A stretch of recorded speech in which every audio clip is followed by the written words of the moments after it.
We're talking with Kevin Conry, the University of Michigan lacrosse head lacrosse coach. And Kevin, my first question to you is really simple. I've had the opportunity in the last couple of weeks to interview both Bill Tierney and Brian Holman, who are great defensive coaches and players. And I just wanted to know, with your background at Hopkins, having played for Dave Petramala, is there something that Hopkins knows about defense that the rest of us don't understand?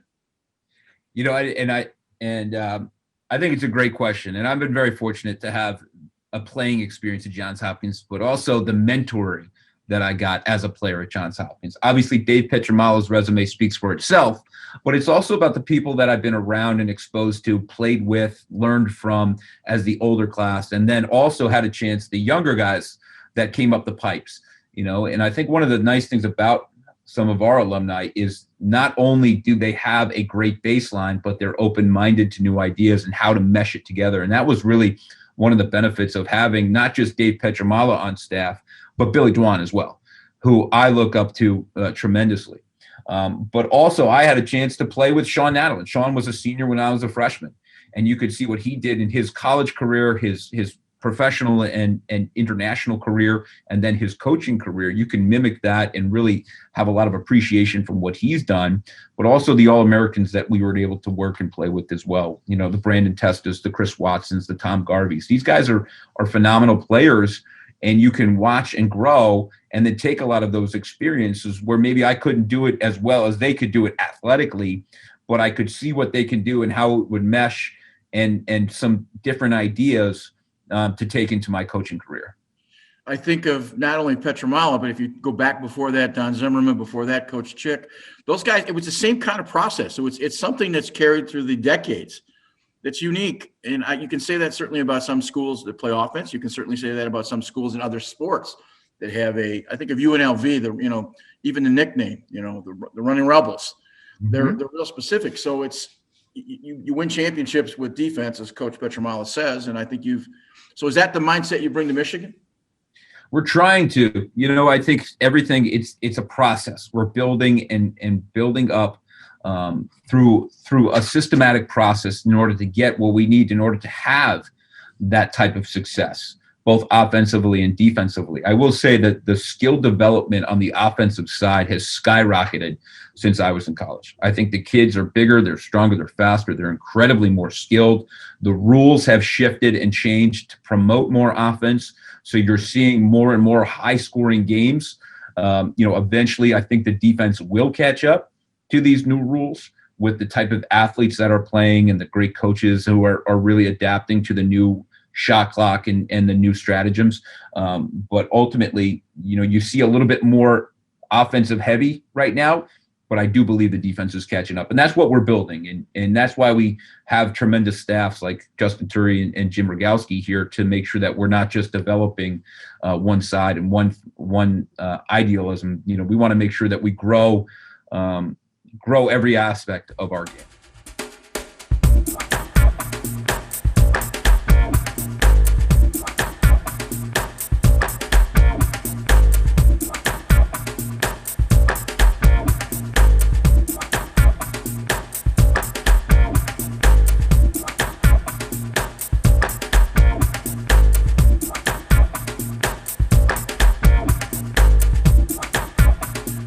Welcome to show number 8 for the Michigan Lacrosse Review. We're talking with Kevin Conry, the head coach at the University of Michigan Lacrosse. This is starting his 3rd year, having come over from Maryland. And I think the easiest place to start for any of these conversations, we'll get into the specifics about what you're trying to do at Michigan, but I want to spend a little time talking about your background. You grew up in Rockville Center, New York. That's right. You can talk a little bit about, explain to the rest of us in Michigan why New York and Rockville and sort of that area. I always allude to Long Island attackmen. They just have something different about them than the rest of the world has. And maybe talk a little bit about Rockville and how you grew up and a little bit about that. Yeah, Rockville Center is it's a great town. It feeds a lot of the private schools that we have on Long Island. A lot of Rockville Center guys go to Chaminade or Kellenberg. I went to Holy Trinity High School, so it does feed a lot of those. And if you could look at just the youth programs that kind of grew up, we always we talk about the PAL, the town leagues that have really kind of things have shifted away from there, certainly with club lacrosse, but that was the baseline for what we've done. as kids. We just got a group of kids together who, their parents were tired of them. So they sent them off to a PAL, anything, soccer, lacrosse, baseball. So we got onto a field, we played around and kind of fell in love with the game. And, in Nassau County specifically, we had a lot of great talent, kind of come on board. And playing against those teams, Lynbrook, Manhasset, Garden City, all those teams kind of played against each other in this little PAL league. And you saw future All-Americans at the Division I level, which was really awesome to see. Did you pick up a long stick at an early age? Was that the first thing you picked up? No, I was a midfielder. at first. What was the transition? I had a group of friends, on that PAL team that were all defensemen. I was closer with those guys than I was probably with more of the offensive guys, with the school that we all went to. So it was just kind of a natural progression. We all played together. So we was like, all right, I'll pick up a long stick. One of the parts of my game that would translate well was I was a little bit more fluid with my skills because I was a midfielder.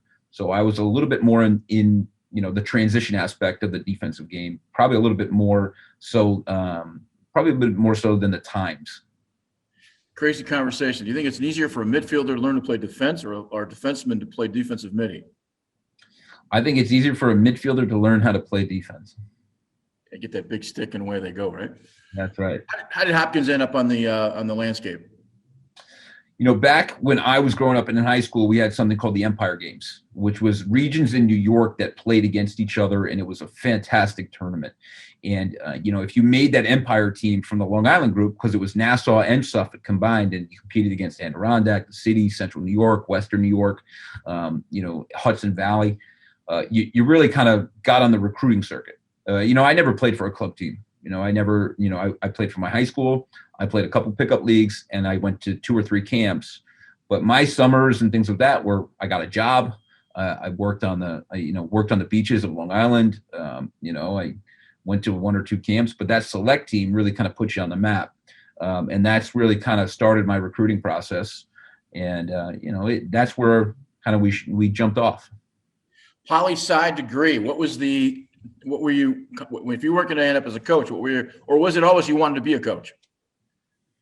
Well, I laugh with my parents a lot. My parents kind of look at me and go, you went to a really expensive lacrosse camp for 4 years. You did.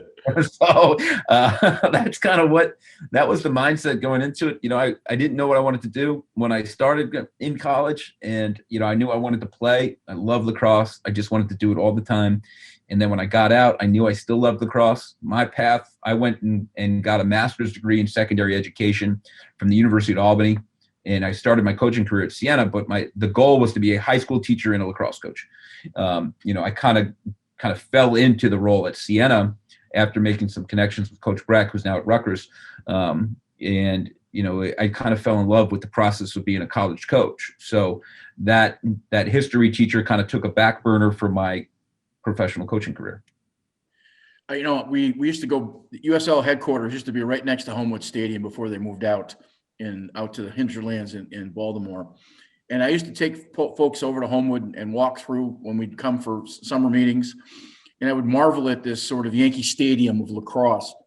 And people that would come with me wouldn't understand the history. And we'd walk through it. It's been dressed up recently, but it had seen its better day. And it's hard to explain to somebody what Yankee Stadium is if they don't understand what the Yankees are. And it was always a great facility to play in. And I know you had a great opportunity to play the 4 years you played there. Yeah, it was, it certainly did set the baseline for what I'm doing today. I wouldn't be where I'm sitting today without my Johns Hopkins experience.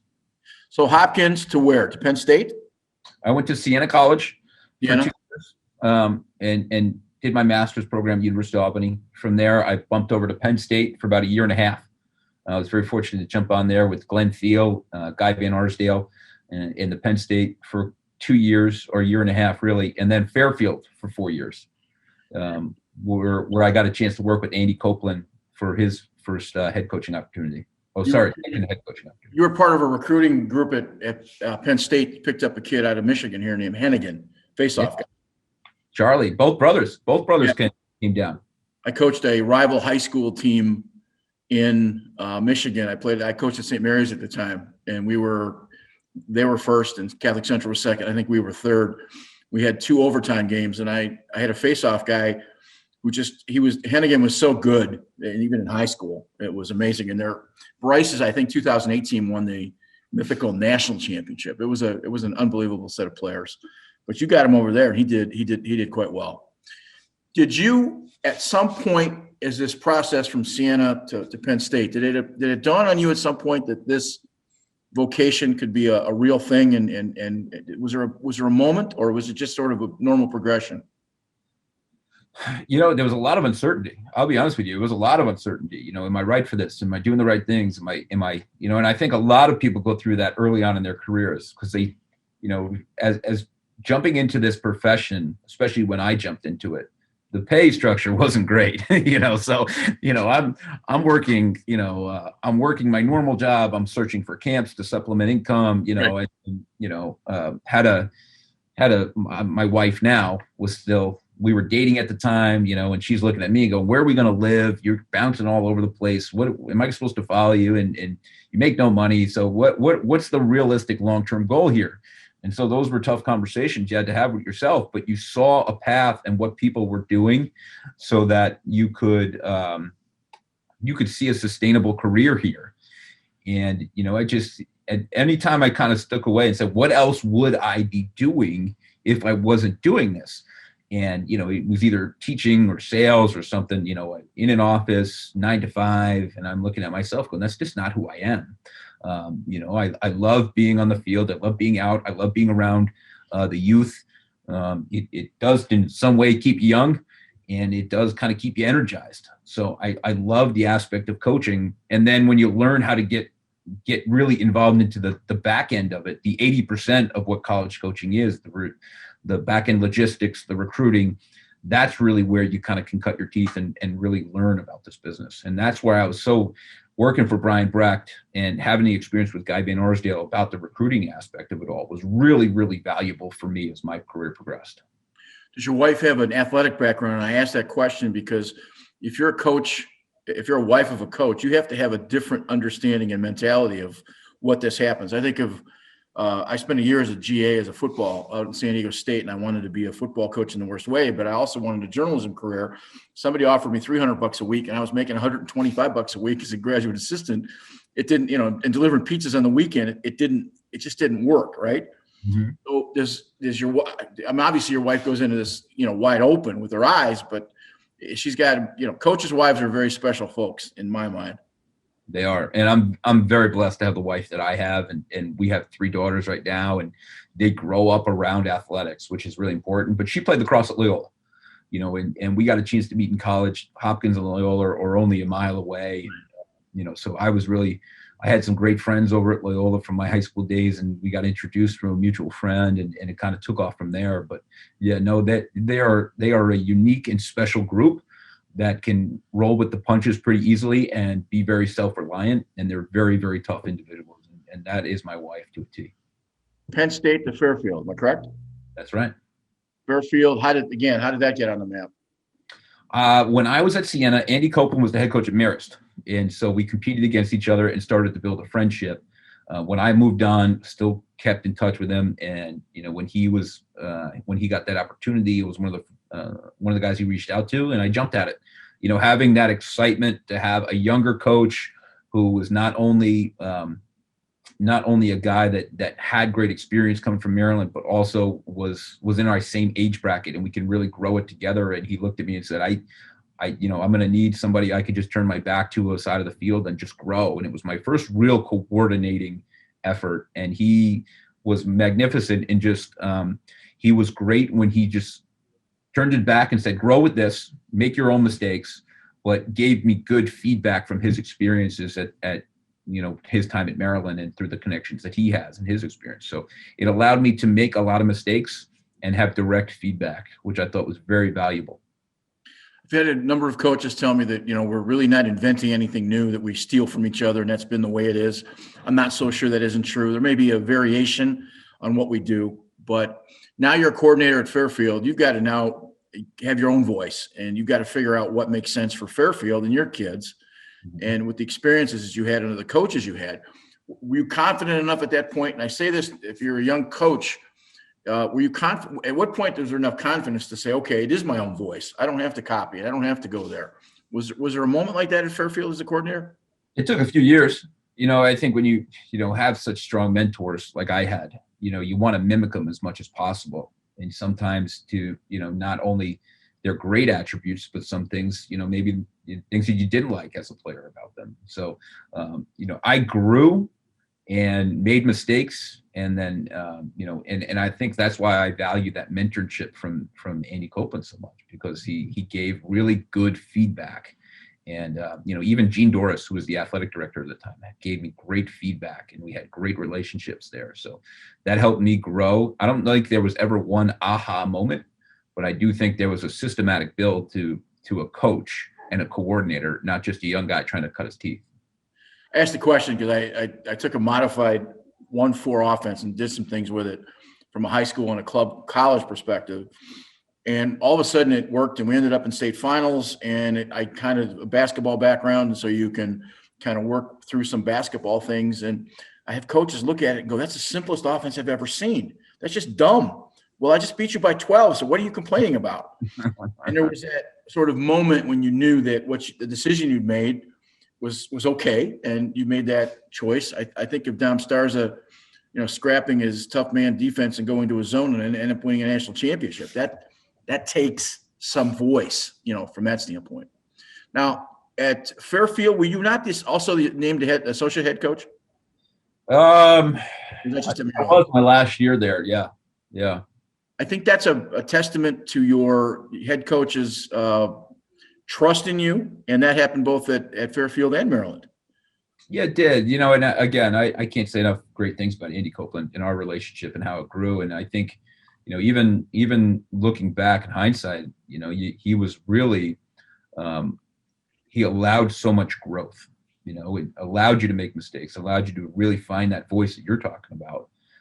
And I think that was, and when we did need to have those conversations, it was direct. This, no passive aggression. It was really good, positive feedback, which I thought was really important.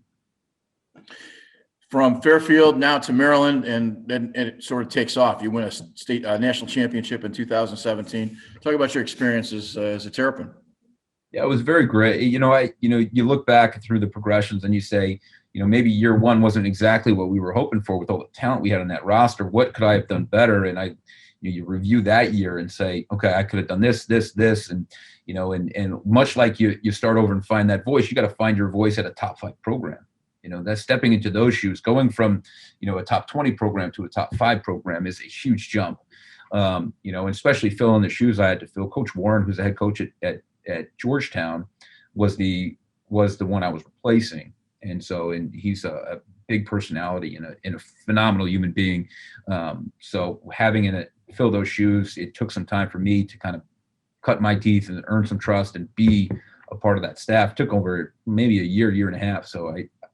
But then it started to kick in. Then it was Final Fours and national championship games, and that comfortability factor was there, and it was really an amazing experience. And obviously, hitting that 2017 mark, where we were fortunate to win the national championship, but more importantly, the guys I had a chance to be coaching and have direct relationships. I mean, even talk to most of those guys still, with Isaiah Davis Allen and Matt Dunn and some of these great kids that I was fortunate to coach. And the reality is that prize at the end was great, but I'd rather have those relationships for anything, for any hardware that you could possibly get.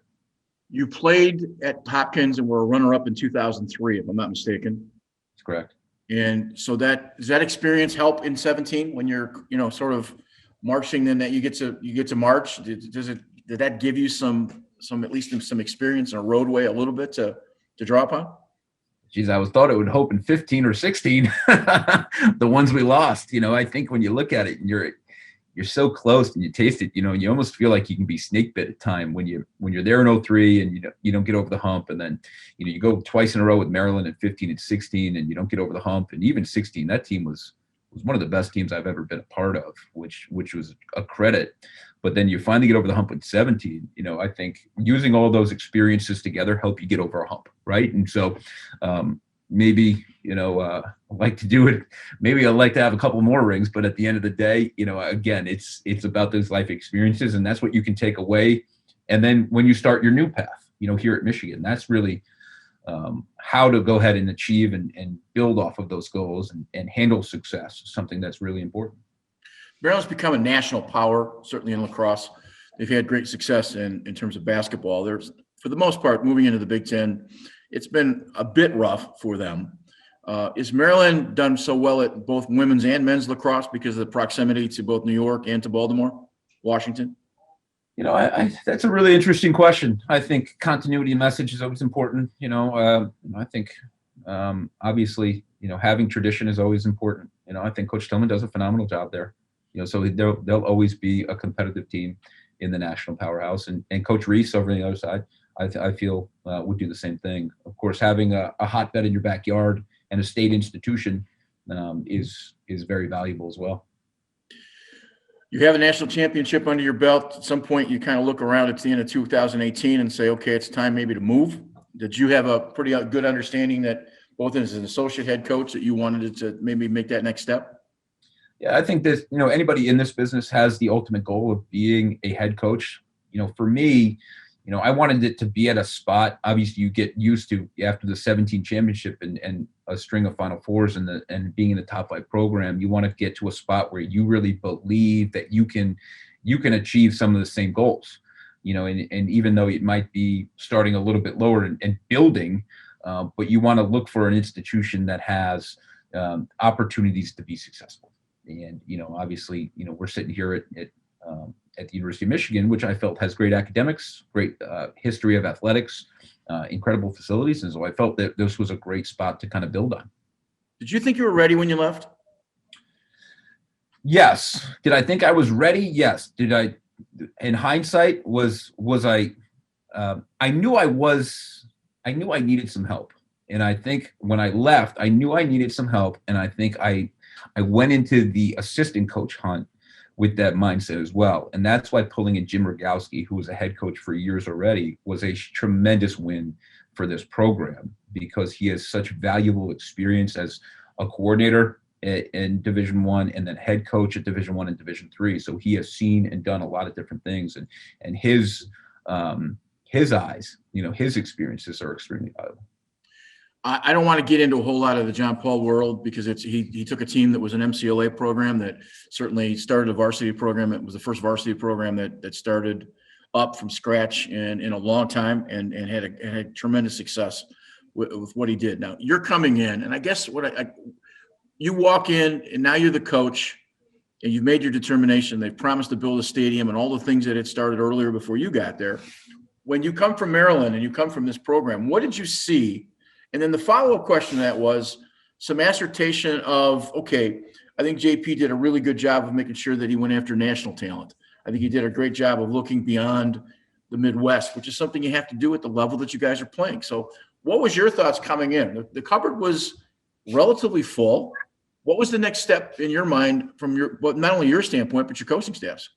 Yeah, I think, you got to give Coach Paul a tremendous amount of credit. I think, like you said, the cupboard wasn't bare. We walked in with a really great foundation, and anywhere that you compete, only having a program of 6 years under its belt, is going to have some growing pains.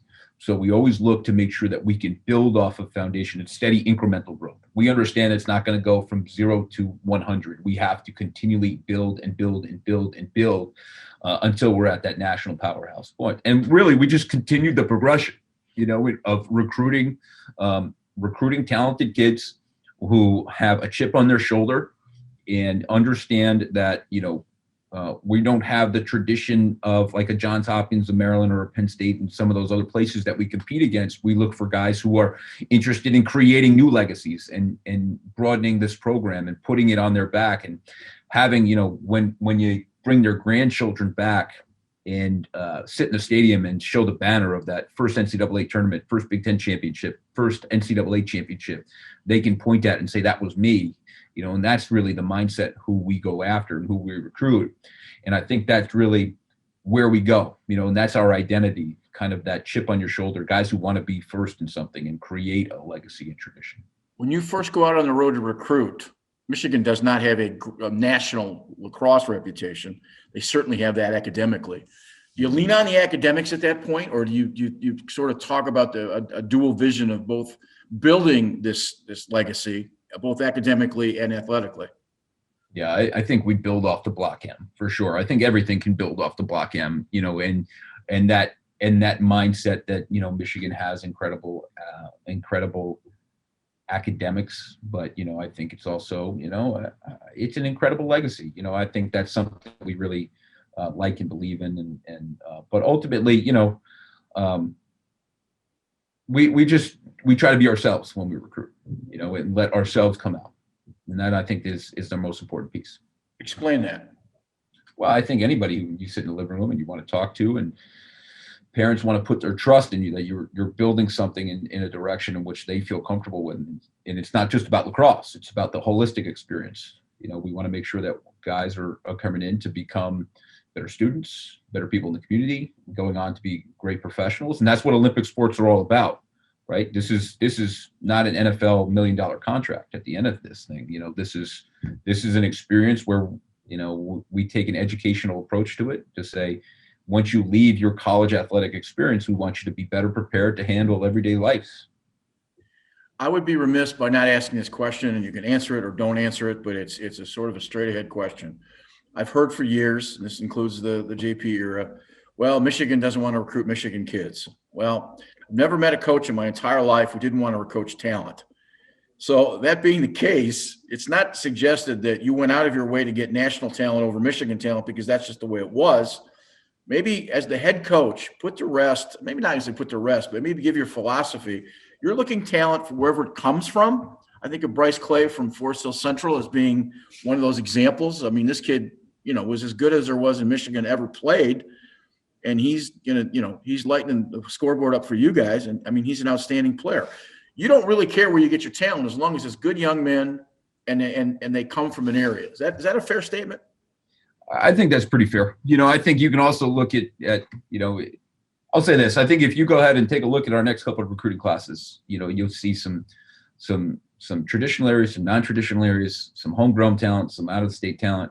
The game of lacrosse is exploded across this country and internationally into Canada. We're looking for the best kids that fit our brand. Curious, do you have a description of what fits your brand, both offensively and defensively? So the follow-up that, is it IQ or physicality for you? I think it's a good mesh of both. I think you have to be an intelligent player, an intelligent person to be here, but I also think it does take that chip on your shoulder, a little bit of grit, a little bit of toughness. We don't really, I don't think you can go into a Big Ten lacrosse contest and look at it as a beauty contest. We look at it as a hard-nosed physical game. Inside Lacrosse, I think, had your recruiting class. This recruiting class is in the top number one, wasn't it? Wasn't it? I don't really look at their rankings. I'm not really sure. No, but it was high, I guess is my point. Mm-hmm. So obviously you're attracting the kind of talent that's going to get you down the road. Is the Big Ten not the most competitive conference in the country? I believe it is. I believe it's the most competitive top to bottom. I think, any given year you can talk about the ACC or the Ivy League or one of those, but I think Big Ten consistently is the most competitive conference in the country. Unrelated question, but what would Michigan State mean to having a varsity program like they used to have in terms of the Big Ten? If Michigan State, would that help Michigan in terms of its rivalry and in terms of the programs? I don't really know. I really don't know. I think, they were successful in the 90s, that they've got some fantastic alumni out there who are doing great things. And, I think ultimately any rivalry that you can add is always important, but we have a pretty special one with the school down south. So, there's certainly rivalries building in every level now. I won't refer to that town nor that college, but I completely understand it. I never call it a college. It's always, I don't call it a university. I call it a college, and we'll move on from that. Mm-hmm. You're unable at this point to recruit during the pandemic. You can do all kinds of Zoom and conversations. Talk a little bit about recruiting during the pandemic. Well, it's certainly interesting. I think we're learning a lot day in and day out about what we can do, how to frame it, how to give these guys the recruiting experiences that are necessary in order for them to make some informed decisions. But ultimately, I think no one's going to be really comfortable until they get a chance to get on campus, meet the team, pick up a clump of dirt and smell the air. I think that's something that's really important. We have been doing and have had success recruiting during the pandemic. I think we try to be creative and try to pull some things out of our box that, maybe other people aren't doing. But ultimately, at the end of the day, we want to make sure we just continually provide information so they make an informed decision, as informed as possible. What's coming up for Michigan when you guys get back on the field? What do you sort of anticipate? I think you finished this past spring at 4-3. Yeah, we did. I think we put a really young group out there for the most part, especially in the defensive end. I think we had freshmen and sophomores across the board with maybe one graduate student in there. So we were really green. We're expecting growth in that side of the field, but still our offense was humming on all levels. I think what we're really anxious about and really excited about is to see progressions from a lot of these young guys, but also some of those juniors that are now seniors, and how, to make sure that we may have some youth surrounding them, but at the end of the day, they're the ones who are going to carry us to the promised land. The seniors define seasons, and this group has, now that we've been together for 4 years, they were freshmen when we started here. So now that this is their fourth year, our fourth year, they know the system, they know the culture, they know the standards. So having them out in the field on a consistent basis, guys like Kevin Mack and Alex Buchnavich, and then bringing back some of our grads guys like Avery Myers and Christian Ford, and Rocco Sutherland. These are guys who have logged significant minutes and significant points, and really want to see us put a cap on this thing. Say, yeah, this program has turned the corner and we have arrived here. So let's move forward, and to do it on a consistent basis. And I think last year we were a little bit of a roller coaster, which reflected a lot of youth and inexperience. But now that we have a good collection of experience, we really feel comfortable that we can make a consistent climb. Kevin, coaches talk about building culture all the time. Do you think they know when they have it in their programs? I think when it is consistent output, then you have a positive culture, and I think it's ever evolving and ever changing, and it is constant work. If the minute you take a second away from building your culture, that's when it slips. And so you always have to have your finger on the pulse a little bit about how to build it, how you can evolve it, and how to make it better on a day in and day out basis. And everything starts with self-reflection. If I'm not doing my job, how can I do this better? How can I better serve our student athletes here to help them flourish, which helps our culture flourish? I think it's different for high school and college. And I've got a very young coaching staff. And at one point, one of the seniors was helping one of the sophomores and explaining something on how we do things. And I pointed to one of my assistant coaches. I said, now you know why we have it. That's the sort of the litmus test. If I just shut up and get out of the way and let them, if there's something wrong, you guys, there's something, create that. But culture is something I think it's consistent over time, and I think it takes time to build, but it's one of those things you stay with. I think that's something that's important. And culture for every coach is a different deal. We had talked earlier about from Coach Chick to Don Zimmerman to Dave Petramala. That's a culture that was already built, and you build upon it. And I think that's what you're, I guess, attempting to do from what I hear at Michigan. Yeah, we're trying. I think the whole athletic department is an example. And I think that has a culture. And I think Ward Mountain sets the standard, right? And it trickles down, and from Harbaugh to Mel to Juwan to all the rest of us. And when you have a department culture, I think that's really important too. Unrelated, but again, I'm just curious. It's just one of those questions that popped in my head. How often when you go out to coach, or for that matter, to recruit, there's some of the questions, hey, can you tell us the inside story about Jim Harbaugh? Does that often come up?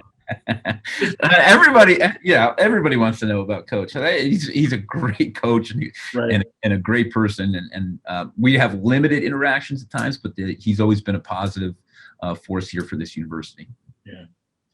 Well, listen, I appreciate all that you've done for the state and all you've done for the University of Michigan. I appreciate this spending a little bit of time with us.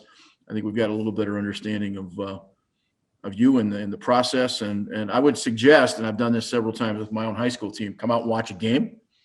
And think you'd be really surprised at the enjoyment you get. I noticed that the crowds are getting bigger, and I think some of that's dependent upon weather. But I certainly think that and don't necessarily think about playing. Certainly come out to the Michigan-Maryland games, but come out and watch some of the non-league games, because some of the smaller schools are playing unbelievably well at this point in time. Yeah, lacrosse is growing leaps and bounds on every level, and I think you could see, the mid majors. We've had a couple of tough outings against the mid majors, and so that's kind of the growing pains that we've gone through. But it's also a testament about our game and how talented it is from coast to coast, from top to bottom. These teams play great lacrosse, and there's great coaches across the board, and yeah, we have a fan experience here that we really believe in our unbelievable stadium, where you can get more of a field level feel to the whole experience because of how our benches kind of are right up against the stands, and they're able to kind of experience the lacrosse action and the pace that makes a fan experience that much better. And we love getting out and going to see local games as well. We're always out and about, and we encourage anybody to come out and experience Michigan lacrosse as much as they want, with coaches clinics that we have coming up as soon as we kind of exit this pandemic, and then our practices and things of that nature. So it's a fun time to be a Michigan Wolverine lacrosse player. Well, from one Spartan to a Wolverine, I want to thank you for the time, and have a great off season. Be safe, certainly, and we will certainly see you in the spring. So thanks so much for your time. Absolutely. Thank you very much.